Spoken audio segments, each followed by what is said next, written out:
आज के केस में मैं इतने ज़्यादा हैरान कर देने वाले इंसान के बारे में तुम्हें बताने वाला हूँ कि उसके बारे में सुनकर तुम चौंक जाओगे। अक्कू यादव एक ऐसा इंसान जिसने हमारे देश के दलित समुदाय के लोगों पर इतने भयानक अत्याचार किए कि इससे रिलेटेड एक डॉक्यूमेंट्री भी है नेटफ्लिक्स पे। और ये अत्याचार इतने भयानक थे जिसके बारे में पढ़ के मुझे पता चला कि इस तरीके से जो कुछ समुदाय के लोग हैं जिन पर स्पेसिफिकली अत्याचार किया जाता है वो सामने क्यों नहीं आ पाते, वो कानून से मदद क्यों नहीं मांग पाते। वो इस केस के बारे में जानकर मुझे पता चला और अब वही चीज़ मैं तुम्हें भी बताने वाला हूँ। और सबसे इंटरेस्टिंग चीज़ तो जो अक्कू यादव के साथ लास्ट में हुई वो बहुत ज़्यादा चौंकाने वाली भी है। अक्कू यादव जो था ना वो एक समृद्ध पशुपालक परिवार का बेटा था। पशुपालक परिवार यानी वो लोग जो जानवर पालते हैं, फिर चाहे वो गाय हो, बकरी हो, मुर्गी हो। तो जो अक्कू यादव था उसकी 6 बहनें थी और 6 भाई भी थे और अक्कू यादव उन सब में सबसे छोटा था। उसके काफ़ी सारे भाई अलग अलग बिजनेस में शामिल थे। उसकी 6 बहनों की तो शादी हो ही चुकी थी और अक्कू यादव जो था वो आपराधिक मामलों में शामिल हो गया था। जुआ खेलना, सट्टा खेलना, झगड़े करना, इस तरह के बुरी चीज़ें। वो अकेला ही नहीं था, उसके कुछ बड़े भाई भी इस तरह की चीज़ों में शामिल थे। अब अक्कू यादव का क्या था कि उसका परिवार फाइनेंशियली बहुत ज़्यादा स्टेबल था, बहुत रिच लोग थे। वो अक्कू यादव जो था वो कुर्बान नगर से बिलोंग करता था।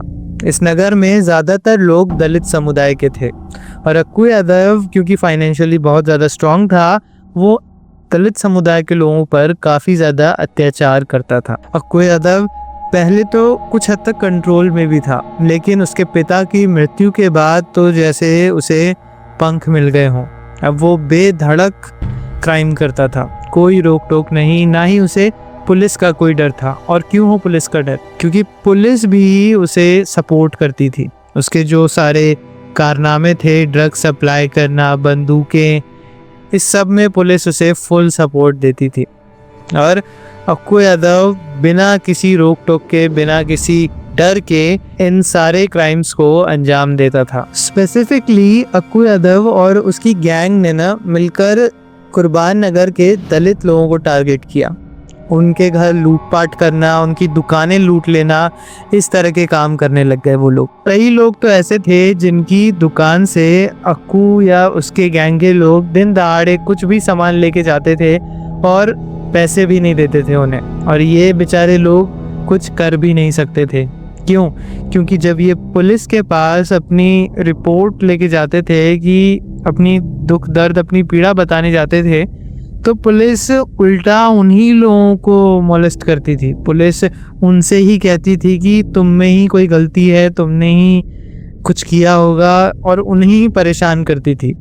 अब ऐसे में ये लोग जाए भी तो कहाँ जाए। ऐसे ही लूटपाट में अक्कू यादव एक दिन क्या करता है कि एक परिवार के घर सामान लूटने जाता है और वहाँ पर वो उस परिवार की जो वाइफ थी, जो कपल थे उसमें, उस महिला का उसी के पति के सामने ही दुर्व्यवहार करता है। ये पहली बार था जब अक्कू ने इस हद तक कोई क्राइम किया था और इसके बाद अक्कू को जेल भी होती है, लेकिन फिर वो जेल से छूट जाता है। अब क्या होता है ना कि अगर आप कोई गलत काम करो और आपको उसकी प्रॉपर सज़ा ना मिले तो अगली बार से आप कंफर्टेबल होने लग जाते हो। अब आपको वो जो गलत काम था गलत नहीं लगता, अब वो नॉर्मल लगने लग जाता है और आप बिना डरे अब वो चीज़ करने लग जाते हो। अक्कू के साथ भी कुछ ऐसा ही हुआ। एक रिपोर्ट के अनुसार अक्कू और उसकी गैंग ने टोटल 40 से भी अधिक महिलाओं के साथ दुष्कर्म किया और इनमें से जो सबसे कम उम्र की लड़की थी ना वो केवल 10 साल की थी। जी हाँ। अब इस सब के बाद क्या था कि पूरे गांव में अक्कू के नाम से दहशत फैल गई थी। सारे लोग उससे डरने लगे थे। उन्होंने सिग्नल बना लिए थे कि जैसे ही अक्कू आए वैसे ही वो एक दूसरे को सिग्नल देते थे और महिलाएं छुप जाती थी अपने घरों के अंदर और 6 बजे के बाद तो शाम 6 बजे के बाद कोई अपने घर से बाहर भी नहीं निकलता था इनके डर से। इतना ज़्यादा दहशत था इनका। जब मैं इसे पढ़ रहा था ना इस केस को, तो ये मुझे बिल्कुल किसी क्राइम वाली मूवी की तरह लग रहा था। इसी बीच गांव से एक बहुत ही हिम्मत वाली महिला बाहर निकल कर आती है जिसका नाम था आशा। अब आशा क्या करती है, सभी गांव वालों को एकजुट करती है, सबको हिम्मत देती है कि वो सब अगर एक साथ हो जाएं वो अक्कू से मुकाबला कर सकते हैं और उसे हरा भी सकते हैं। इसके बाद आशा क्या करती है, गांव के कई लोगों के साथ मिलकर अक्कू को मारने का प्लान करती है, उसका हत्याकांड प्लान करती है। लेकिन होता क्या है कि अक्कू का एक दोस्त उसे बचा लेता है। अब इसके बाद अक्कू को जेल तो हो जाती है, लेकिन 2 साल बाद जब अक्कू जेल से छूट कर आता है तो वो क्या करता है पता है, वो सीधा आशा के घर जाता है। वहाँ उस टाइम आशा के घर में मेहंदी का फंक्शन चल रहा था, किसी की शादी होगी। वो सीधा आशा के घर जाता है, आशा की बेटी के सामने ही आशा की गर्दन काटकर उसकी हत्या कर देता है, इन सब लोगों के सामने। मतलब मेहंदी का फंक्शन था तो सोचो कितने सारे रिश्तेदार और कितने सारे लोग होंगे उसके घर पे, और उसे किसी का भी डर नहीं था। इतनी भयानक मौत के बाद गांव के सारे लोग और ज्यादा डर जाते हैं अक्कू से। अब तो किसी में हिम्मत भी नहीं हो रही थी कि वो अक्कू से नजरें भी मिला कर रखे। लेकिन एक चीज हुई थी कि इस घटना के बाद अक्कू के अंदर एक डर बन गया था और वो हर इंसान पे शक करने लग गया था।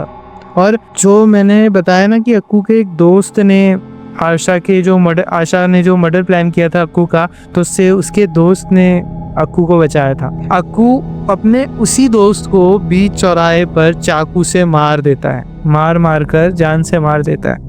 क्यों? क्योंकि उसे उस पर शक हो गया था कि वो कहीं आशा से मिला हुआ तो नहीं था। अक्कू को कम से कम 14 बार गिरफ्तार किया गया था और हर बार वो छूट जाता था। लोग जब भी कोई कंप्लेन लेके जाते, महिलाएं जब भी पुलिस में रिपोर्ट करने जाती, तो पुलिस उल्टा महिलाओं के साथ ही बुरा व्यवहार करने लग जाती थी, क्योंकि अक्कू कहीं ना कहीं पुलिस वालों को भी फायदा दे रहा था, या फिर पुलिस वालों में अक्कू का डर था। अब इस सब के बाद एक और महिला सामने आती है, उषा नारायण। अब क्या हुआ कि अक्कू और उसकी गैंग ने एक 13 साल की बच्ची के साथ भी वही घिनौना काम किया। इस बात को जानकर उषा नारायण को बहुत ज़्यादा गुस्सा आया और उसने फैसला किया कि अब चाहे जो हो जाए वो अक्कू के खिलाफ आवाज़ उठाएगी। वो पुलिस के पास गई रिपोर्ट करने, लेकिन पुलिस ने हर बार की तरह उसे बिल्कुल अनदेखा कर दिया। उसको अनदेखा क्या कर दिया, उल्टा पुलिस ने अक्कू को ही इन्फॉर्म कर दिया कि एक महिला उनके पास आई थी, उषा नारायण। ठीक उसी रात अक्कू 40 लोगों के साथ उषा नारायण के घर पर हमला कर देता है, उनसे धमकी देने के लिए कि उसके साथ भी कुछ भी हो सकता है। उषा नारायण लेकिन बहुत ज़्यादा हिम्मत वाली लड़की थी।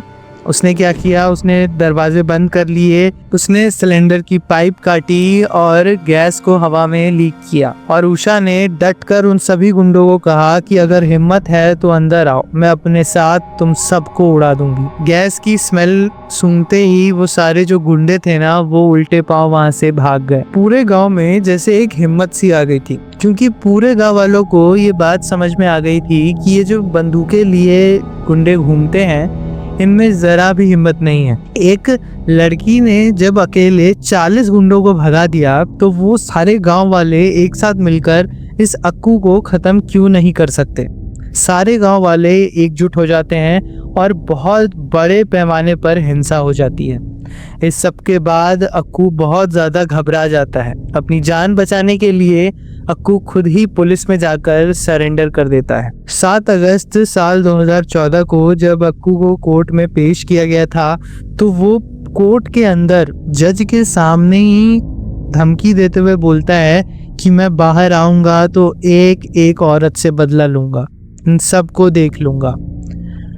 अक्कू का ये कहना था और लोग और ज़्यादा भड़क जाते हैं। अब ये था कि अक्कू को कानून के हवाले नहीं किया जा सकता, वो पहले भी कई बार छूट चुका है और वो फिर से छूट जाएगा। इसलिए लोग कानून अपने हाथ में लेने का फैसला करते हैं। और 13 अगस्त साल 2004 को कोर्ट में सुनवाई के दौरान 500 लोग इकट्ठा हो जाते हैं और वो 500 लोग मिलकर एक साथ अक्कू पर हमला कर देते हैं और 15 मिनट के अंदर अक्कू की मौत हो जाती है। चाकू से, फर्नीचर से, जो हाथ लगे उससे अक्कू को बुरी तरीके से पीट दिया जाता है। अक्कू के सारे अंगों को काट दिया जाता है। इतनी ज़्यादा बुरी मौत मिलती है उसे, और कहीं ना कहीं देखा जाए तो वो इसके लायक भी था। बाद में पुलिस इस हत्या के लिए 6 महिलाओं को पकड़ती भी है, लेकिन उन्हें छोड़ दिया जाता है क्योंकि उनके गिरफ्तार होने के बाद वो सारे 500 लोग एक साथ इकट्ठा हो जाते हैं और कहते हैं कि हमें भी सज़ा दो, हम भी इसमें शामिल थे। कोर्ट का फैसला आता है कि ये जो पूरा हुआ, ये जो पूरी हत्या हुई, ये कहीं ना कहीं गलत तो थी, क्योंकि किसी की हत्या करना किसी भी स्थिति में सही नहीं होता है, लेकिन इसका कारण था देश के कानून की विफलता।